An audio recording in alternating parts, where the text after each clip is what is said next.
Hero Hizla কই যান? সব সময় ফাইজলামি ভালো লাগে না। তুই আমাকে সব সময় হিজলা বলিস কেন?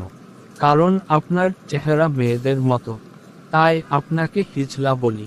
আমার কাছে তো লাগে না যে আমার চেহারা মেয়েদের মতো। আমার কাছে লাগে। আচ্ছা বাদ দেন, এখন কোথায় যাচ্ছেন? সেটা পরে বলছি। আগে বল, তুই আমার দোকান থেকে কত বাকি খাইলি?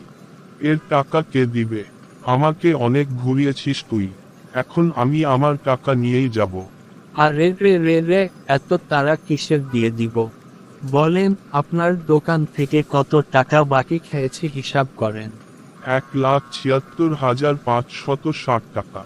ওরে বাপরে, এইটা আমার বিল নাকি পুরো বাংলাদেশের বিল? না ভাই, আমি এই বিল পরিশোধ করতে পারবো না।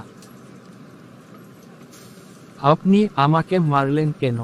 বিল তুই পরিশোধ করবি, তোর বাপও পরিশোধ করব। আরে আমার কাছে এত টাকা নাই, এই বিল মাফ করে দেন। টাকা না থাকলে বাকি খাইছু তো কেন? এই বিল যেভাবে হোক আমি নিমু। আমি যেমনে বিল নিমু তুই বুঝতেও পারবি না। দেখ মনে কেমনে বিল নেন। আমি এখন গ্রামে যাইতাছি, 10 দিন থাকমু গ্রামে। পরে ঢাকা এসে তোর কাছ থেকে বিল নিমু। কেমনে বিল নিবেন শুনি? এইটা তোরে কমু কেন?